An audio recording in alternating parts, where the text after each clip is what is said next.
Hello, welcome to Rappler Talk. I'm Ryan Sungali of Rappler.com, and I'm joined today by three of the talented young boxers who represented the Philippines at the 2017 Southeast Asian Games. To my left here is Eumir Marcial, the gold medalist in the middleweight division, and we have John Marvin, the gold medalist in the light heavyweight division, and we have Fernandez, the silver medalist in the bantamweight division. First of all, I want to ask you guys, because I know you guys were very busy with your own fights. But the SEA Games is like a mini Olympics in many ways. You know, different sports. There was the Gilas team there, the volleyball team.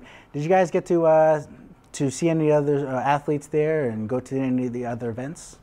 No, because we are so busy on our tournament, so we don't have time to watch the other sports. But other guys, did they go and the other athletes come and support you guys in the fights?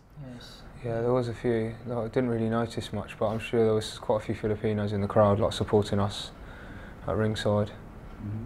You know, I want to ask you about this because, John, you made a lot of waves because you were the first light heavyweight in 26 years to win gold for the Philippines. Yeah. And I'm sure you've seen the deluge of attention that's come along with that. How have you been handling? These guys have been around here for a long time, and they're used to it. But how have you handled some of the celebrity status that has come your way? It's been good. I've just been going with the flow, you know, answering what I can, and just appreciating it, appreciating the fact that I come off with the better result. Mm-hmm. Mm-hmm. You know, actually, I want to talk to Eumir about one thing. Because this is your second time to win gold medal. Yes, You won at the welterweight level in 2015, and you had that great knockout of the local Singaporean, and then this year you knocked out the Malaysian. It's going to be kind of weird because every year it seems like you knock out whoever's the hometown guy, but in 2019 you'll be the hometown guy, and you can't really knock yourself out. Tell me about what that was like when you were in the semifinals, because I think people will remember this.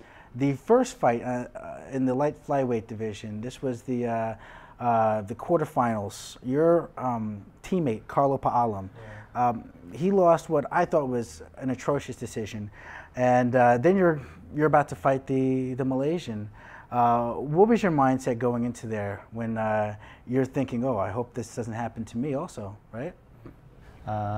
Because una kasi yung kasama namin nadaya dahil sa host country, and then host country yung kalaban ko, so sabi ko gusto ko dapat ma-knockout talaga to para wala nang daya, and una din para makabawi ako sa pagkatalo ni Carlo Paalam na dapat talaga manalo siya, and dapat mag-gold din talaga siya doon sa tournament na yun sa SEA Games. Mm-hmm. So you got your revenge there, and then you had the gold medal match. Now, people who followed your career, they know that you've had a couple problems in the past with your hands. I think at the Olympic qualifiers also last year. But you went out there and you fought the gold medal match. When did you hurt your hand? When did you hurt your hand in the gold medal match against Thailand? Yeah. Lahat ng suntok ko, lahat ng bitaw na suntok ko, nararamdam ko yung pain, and tinitis ko lang talaga kasi sabi ko, last na to bukas wala nang laro, ito na yung last. Dapat manalo ko kahit palitan yung kamay ko. Then, yun, tinitis ko na lang din kasi gusto ko din talaga makagold, gusto ko makabigay ng karangalan sa bansa. So, tinis ko po yung sakit. But it was a funny quote that you had actually given after the fight. Because I remember we spoke the day before, and you said you were willing to die for the gold medal. And which, if I'm about to fight the guy for the gold medal, I'm like, he's willing to die. I don't know if I'm willing to die. Here, just take the gold. You know, it's serious. But you said after the fight that you didn't even care. You were thinking you will switch out your arm. You'll get a new hand. And what was that? Did it really hurt every time you were punching? Because it looked like around the second round that there was some problem. Because you were landing clean punches. Was there ever a point in that fight where you were thinking, oh my goodness, what's going to happen, like with my hand? Naisip ko yun kasi yung before pa yung fight ko, na yung gabi, inisip ko na baka bukas first round pa lang masakit na, ma-injury na ako, mamamaga na yung kamay ko. So inisip ko na lang talaga, yung isa na lang talaga inisip ko na gusto ko manalo.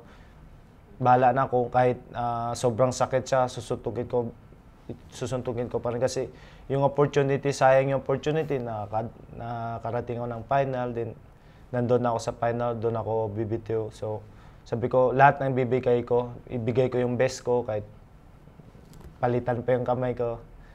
Then yun, ginawa ko lang talaga yung best ko and yung dedication na gusto ko talaga manalo. Mm-hmm.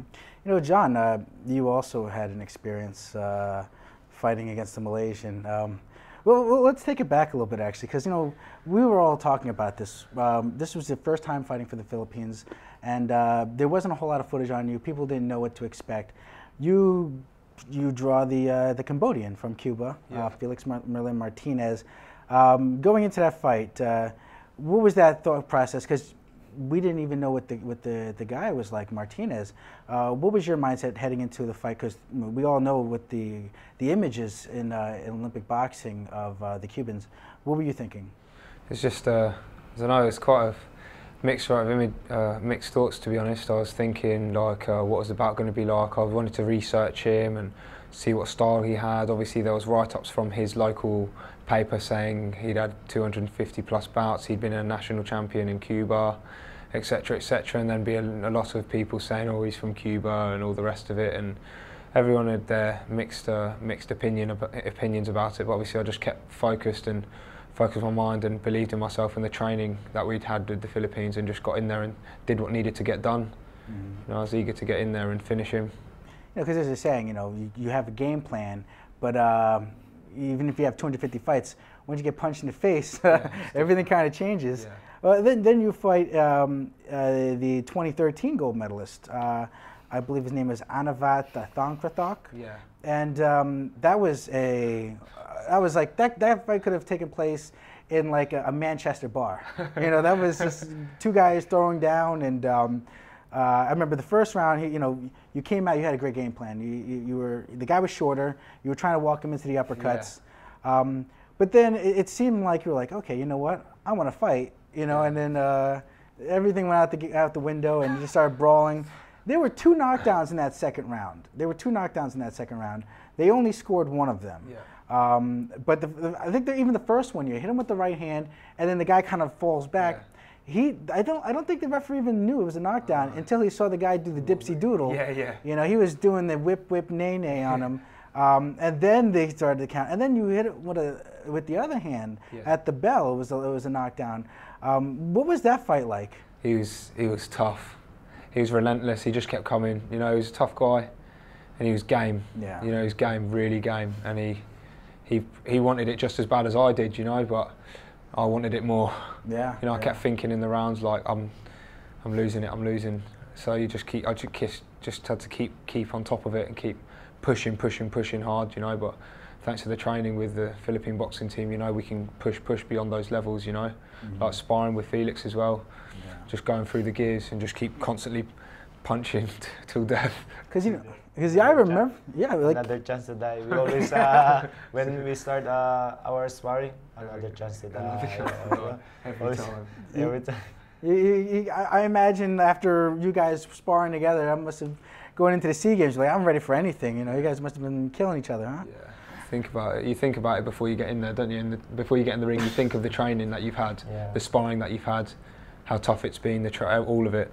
It's intense. Up in Baguio, right? Yeah, Baguio. Because then you're acclimating to the air too. Yeah. And then it's like I can't breathe and I'm getting punched really hard. You know, it's.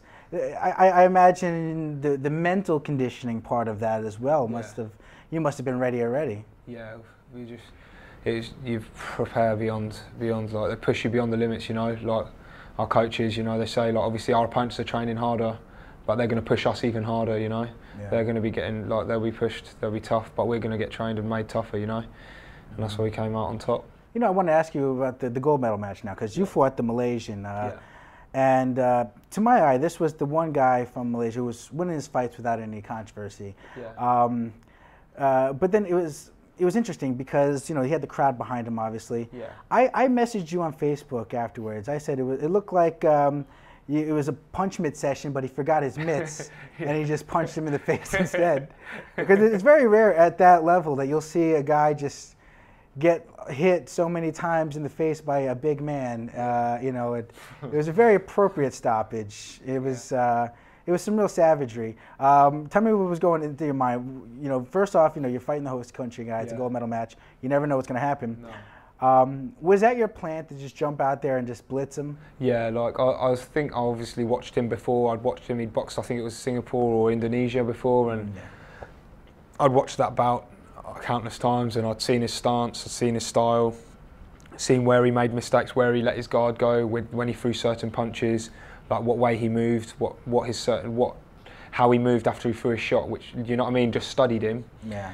And I remember like coming out to the ring, and I know that he had the whole crowd behind him. The whole place erupted. You know what I mean? The ground shook when he come out, and like literally just, I remember thinking about Carlo, Alam, and I didn't know if you don't know. It's at high level, and you don't know if the referee's going to be in on like trying to put it forward for the Malaysian play it to the Malaysian, or like deduct me a point or something, or do you know what I mean? Just put in that little thing that's going to not get me that fight. So like I had so many things going through my head, and I just thought like as soon as I seen him, something just clicked, and I just smashed his face in straight away. That's an appropriate way to describe what had occurred, actually, because it was especially like the last combination was like 3 punches flush on the face, and that can't be good for your health. But like after the first standing 8 count, where you're thinking, okay, well, let's just finish this guy off right now? Yeah. Take him out straight away. Varied it to the body this time, obviously. So he thought I was going to go to the head again, just walloped him in the body and then finished him in the head. And the ref, I think, didn't want it to see it anymore. Because, this is how I broke it down, that 20, 30 seconds. It was like you had the drums and the chants, the soccer chants. And then the first count, the chants go away. You just hear the drums. And then the second, the drums kind of stopped, and it was like, oh. And that was the end. But Mario, you're a guy who's been there before. You had the gold medal in 2013 and 2015. And before the tournament, we spoke about this because Thailand was sending a tough team. They had 4 Olympians in 2016. They sent 2 of them. They sent Chachai Bhatti, who you fought, and they also sent the light welterweight, who Charlie fought. I'm not even going to try to say his name. I'm going to sound funny. But you were preparing for Bhatti because you had fought him at the Olympic qualifiers last year. Tell me about how that gold medal. First off, let's point this out. You looked fantastic leading up to it. You had the first fight against the Myanmar fighter who had he won the silver in 2013, I think, and then 2015 he got the bronze. But you demolished him in 1 round. And then I think you fought the Vietnamese fighter who you fought in 2015 also. You beat him clearly. You're going into the gold medal match. Tell me about that fight. How did you see that fight going against Bhatti? Sa akin, di ako masyadong na sa laro niya dahil yun nga pinagpraktisan na namin yung laro niya. Yung sa akin lang na malabas ko lang yung laro ko. Hindi naman sa nalabas ko naman yung laro ko, pero yun lang nga, yun yung namin, hindi namin control yung judges, referee. Kaya wala kaming nagawa kahit anong mangyari doon na yun nga, hindi namin control yung referee. Kahit madami ng dapat question na ginagawa. Sa akin, puro tawag na kaya ako, ginagawa ko lang yung game plan ko. Mm-hmm. Because actually you bring up a good point about that because I had a lot of criticism for the judging and the officiating. In fact, in that gold medal match, the second round, the Bhatti, he grabs you behind the head, pulls you down, and you go down to your knees. That is a foul by the Thai. They took a point away from you. What was your mindset when you saw that? And like, they took a point away from you, even though it was the other guy fouling you. For me, na-disappointed dahil yun nga, ikaw pa yung pino sa ilalim, ikaw pa yung nawarningan. Kaya sabi ko sa sarili ko, kaya gumanon ako, ano ba to? Ba't ganyan ang ba't ganyan ang ginagawa. Kaya sabi namin na coach namin, sabi ko, coach, ba't ganun coach na siya naman yung kahit sa corner, salita ko. Oh, sige lang, gawin mo lang yung game mo dahil panalo mo nito, knockout lang talaga. Kaya, sige coach, sabi ko sa coach ko. Yeah, because I saw you were planning your feet. Like Bunty was going in and out. He was boxing, but your game plan. I could see from the opening bell was to win by knockout. But let's take it a little bit back actually, because it is a minor miracle that you're here. Because a lot of people may not know this, but you fought in the first Olympic qualifying tournament, and then you were getting ready for a second Olympic qualifying tournament. When you got your eye injury, you had a cataract in sparring, and there was some concern that you may never fight again. What was your feeling at that point? Did you ever think that you were not going to be able to fight again, and how did you deal with that coming back? Sa akin, yun nga malungkot dahil alam mo di ka na makalaro. Pero sa awa ng Diyos dahil nung pagbalik ko, sabi ko, di naman malaking problema yun dahil yun nga, maliit lang naman. Sabi ko, kayang-kaya pa to, kayang-kaya pa. Kaya, nung naglaro ako, yun nga, tanong sa akin, makakita ka pa ba ng suntok? Sabi sa akin, sabi ko, ang laki na suntok, paano di makikita? Kaya sabi ko, kayang-kaya pa. Kayang-kaya pang maglaro baka na 2020 makalaro ko sa Olympic. Yun ang pangarap ko. Yeah, well, exactly like you're saying, you're still a young fighter, and you have another opportunity in 2020. I wanted to return to John about something, because by now a lot of people may know your story, because I was even telling you before that you win the gold, things are going to blow up. And you won the gold, and things are getting good for you now. You're returning tomorrow to after the game to the United Kingdom? Yeah. Okay, so you're going back to your regiment. That's the Princess of Wales Royal Regiment of the British Army. What is next for you in your career? What are you expecting when you go back to the British Army? I'm just going to get straight back in the gym. I'm with the full-time boxing team, the British Army boxing team, and I'm just going to get back in there and sharpen my tools. Just get ready to start building up, start developing. There's plenty to watch back on. From when I boxed the Cambodian, the Thai, the Malaysian. Even though the Malaysian didn't last long, there's plenty of faults which I see in myself which I need to improve on. And I'm going to just go back, sharpen my tools, get better, get faster, get stronger, and I'm just going to come back ready for whatever the Philippine boxing team have next for me. But that's what I hope to do. If there's other soldering work and work for the army that I need to do, then I'll get that done and hopefully return back to the British Army boxing team, where I can come back to the Philippine team and hopefully aim for the next tournament which the Philippine team want to put me through for. Where's your regiment based? They're in the 1st Battalion, the Princess of Wales's Royal Regiment is based in Paderborn in Germany. Okay. Yeah, they're based in Paderborn, Germany, but the British Army boxing team, which I've been detached from my battalion, fortunately, to box full-time and represent the Army and the Philippines, is based in England, in Aldershot, so, yeah. Yeah, and because you said, whatever the Philippine team has next, do you have you spoken about which tournaments you're going to be able to come back for? There has been some obviously mentions of the Asian Games, Olympic qualifiers. Obviously, my penultimate dream and goal is to qualify for the Olympics, and then obviously the small little steps in between now and getting to that obviously will be through up to the Asian Games and then up to the Olympic qualifiers, and through that until I qualify. Yeah. And that's mainly what my main intent is, my main goal. Well, if you do what you did to the Malaysian guy, you won't have any problems. It should be all right. It should be all right. Yeah, that's a pretty good pathway to success. And of course, because people who follow boxing, especially here in the Philippines, they're very familiar with everything Mario's done, everything Eumir's done. Yeah. These guys are amazing fighters. This was their first time seeing you. How did it feel to be embraced the way that you were by the Filipino people, especially after winning the gold medal? Very, very, as well as being embraced and appreciated, representing the Philippines was a massive, massive opportunity for myself, and there was obviously a lot of pressure, in the first bout with the Cambodian, Cuban, and I just wanted the training as well as all the pressure and the build-up and my first fight for the Philippines and all the the talking about myself. I just wanted to get out there and do well, you know, not only for myself but obviously for everything, like for the Philippines, you know, and myself and my family who've been there for me, my other half. I just wanted to get out there and do what I needed to do, you know, just get that win. Because you know you've attracted fans from all over the spectrum. Like for me, like I followed you. I'm into jabs and uppercuts and you know, hooks and stuff like that.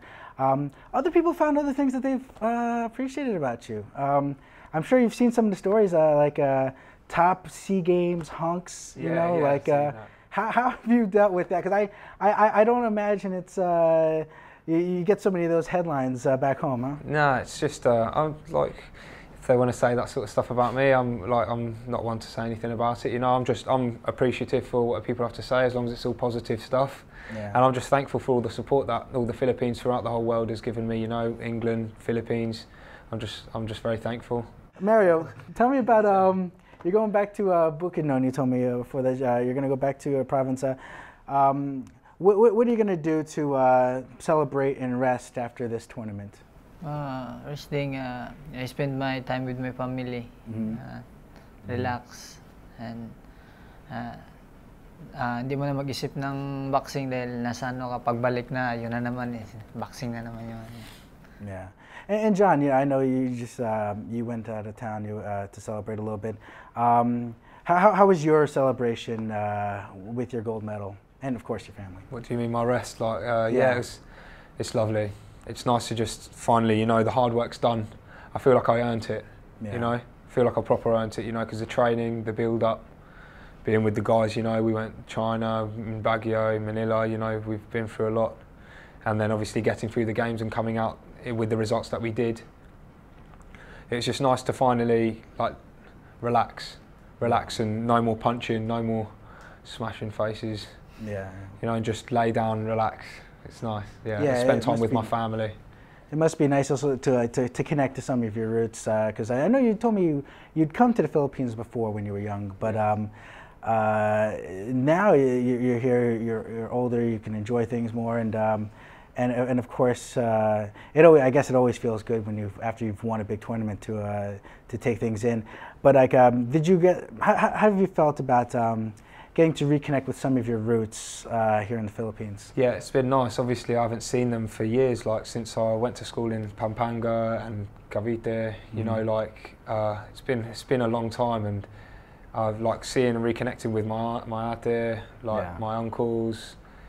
You know, it's been nice to see some faces. You know, it's been a long time. You know, and to see them all and to come out here and do the country that they live in proud, and like what half of my blood is, my mother's hometown in Pampanga. You know, it's a privilege for me, and I'm just very thankful that I've had that opportunity. And Eumir, of course you're from Zamboanga City.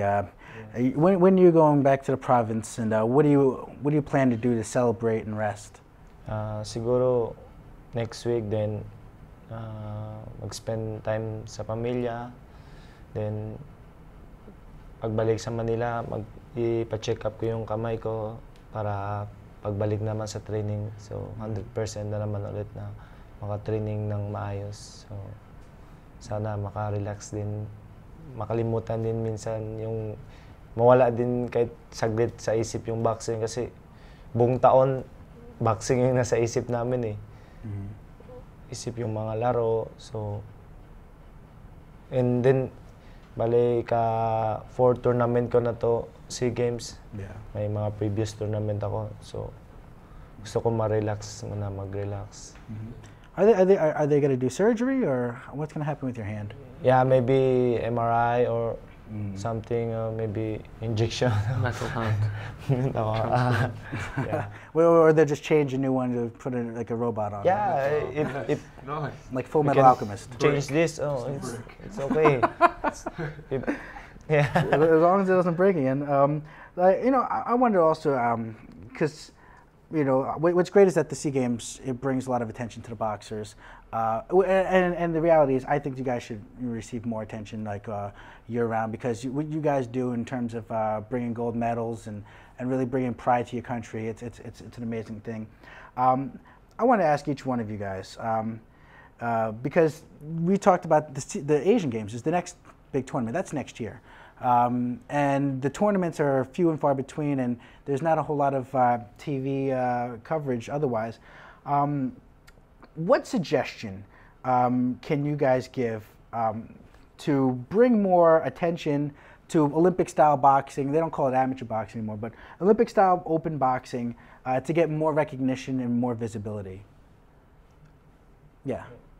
How can we help the national team get more attention and sana yung suporta, yung support nila sa Philippine boxing team. Ibigay nila yung buong suporta nila kasi kami handa din kami mag-training talaga ng train hard para makabigay ng medal sa bansa natin. So yung hiningi lang namin is suporta lang talaga, yung full support na para mas makakuha pa tayo ng maraming medals po. How about you, John? What suggestions would you have to bring more attention to the Philippine Olympic-style boxing, open boxing, whatever you want to call it? I don't know, you could have like more posters and advertisements. I don't know if they do it already, but they could host maybe a championship, maybe once a year, where, I don't know, maybe local boxing clubs can train the amateur boxers and they can enter them into the championship, you know, and like maybe they compete against the national team, you know, and fighting for spots, you know, like fighting each other to get the talent out there, do you know what I mean? At least it gives them an incentive to train towards, you know, like training towards a championship and entering, like the Southeast Asian Games, but within the Philippines, do you know what I mean? So where different gyms can compete and different boxers from all styles and walks of life can enter, you know? Yeah. How about you, Barry? What suggestions would you have for the boxing scene here to give more attention to the amateur Olympic-style boxers? For me, the best idea is laro, daming laro para kasi sa amin na mga national team tulad ng maglaro ka sa Asian Games, qualifying for Olympic, dapat madami kang masalihan na tournament para mahasa ka.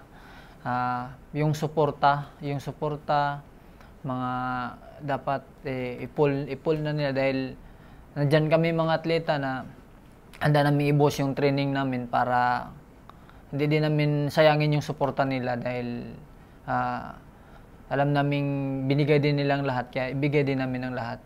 I want to thank you all for coming today. I just want to, because while I have you here, first off, I want to tell you guys this. I hope, hopefully, a time will come where the people can see you guys fight year round, and it's not just every 2 years that we make a big deal out of the boxers, because you guys are training year round. You guys are putting in hard work, and you're risking a lot for the country's pride on the national and international scene. So hopefully that day comes. But while I have you here, I just want to ask you guys, because the big thing in boxing that's coming up next month, or actually by this time it'll be this month, Canelo versus Golovkin. I'm going to ask you last, right? John, how do you see that fight, Canelo versus Golovkin? I think it's going to be a very, very exciting fight.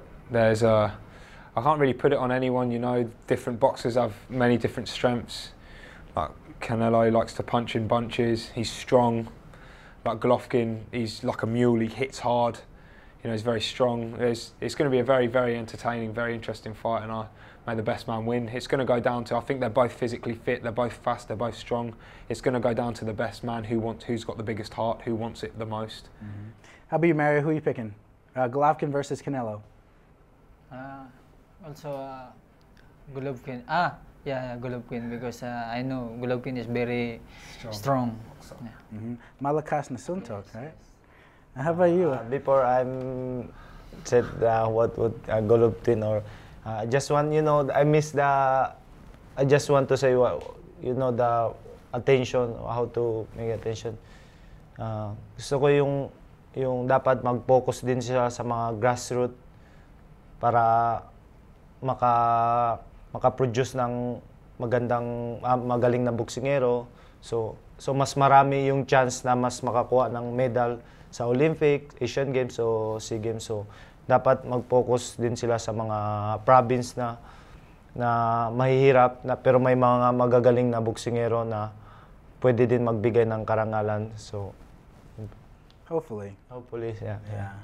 And you know, this is your division, middleweight. Yeah. So tell me about that. I really want to know your opinion on this one, Golovkin Canelo. For me, it's Golovkin. You know, he's very strong man. He's the monster of the middleweight. So Yeah. yeah. But here in the Philippines, you're the monster of the middleweights, right? Yeah, but it's my dream to fight Golovkin. Many boxers want to fight Golovkin. Yeah, you tell that camera right there, Golovkin, you come to the Philippines. Yeah. Hopefully, someday I will fight Golovkin You heard in the that, middleweight. I will smash him. Yeah. I'm going to tag him on Twitter. But gentlemen, thank you very much for coming today. And once again, congratulations, and we appreciate your time coming to Rappler. Yeah, thank you. Thank you. Okay. Thank you, sir. Well, for Rappler.com, I'm Ryan Sangalia, and thank you very much for tuning in.